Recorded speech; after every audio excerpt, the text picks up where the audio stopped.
about a little gingerbread man. One day, a baker was cooking his normal routine when this batch of gingerbread men were a little different. One of the gingerbread men popped up and started moving his little joints around, and he was alive. The baker didn't know what to do. He was very confused and has never seen this happen before out of all the gingerbread people he's created in his life.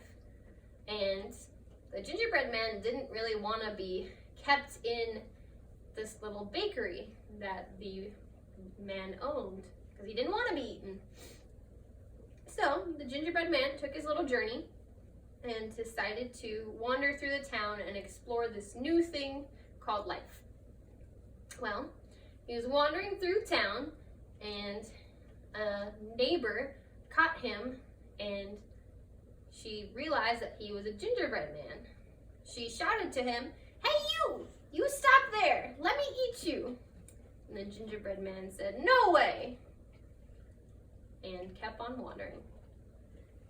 The gingerbread man continued on his journey, and he came across the next neighbor, who again noticed what he was and shouted, "Hey, you, stop, let me eat you." And the gingerbread man again said, "No, I'm alive and I want to continue to be alive."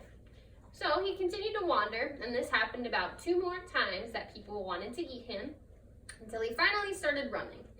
He made it towards the end of the village when there was a small lake that he realized he needed to cross. When he crossed this lake, he had help from a friend named Mr. Fox. This fox snuck up on the gingerbread man and probably sniffed him from a couple miles away and noticed that he needed help. The gingerbread man was pacing the lake trying to figure out his next step when the fox suggested that they should swim together. The fox asked Mr. Gingerbread Man if he would trust him enough to jump on his back and the fox could swim.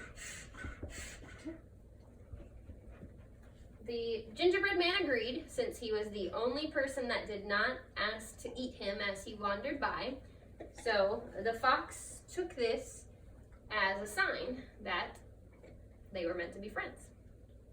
So as they're swimming down this little lake, the gingerbread man is going and they're talking, and the fox suggests that the gingerbread man get to higher ground on the fox's body by jumping onto his head, because the water was getting deeper, Mr. Fox claimed.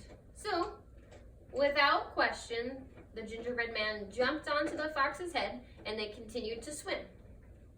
Well, once they made it towards the middle of the lake, the water continued to grow, and the fox suggested that Mr. Gingerbread Man jump in his mouth. Gingerbread Man questioned this at first and asked how this would prevent him from getting wet, and the fox reassured him that it would be the safest place. It's nice and dry in there, and he wouldn't dissolve in the lake water. Gingerbread Man hesitated, but he still did what the fox asked him to do, and he climbed in his mouth. He was fine for a few seconds as the water continued to grow, and then suddenly the gingerbread man was gone. The fox closed his mouth and started chomping. And that is the tale of the fox and the gingerbread man who got tricked by him.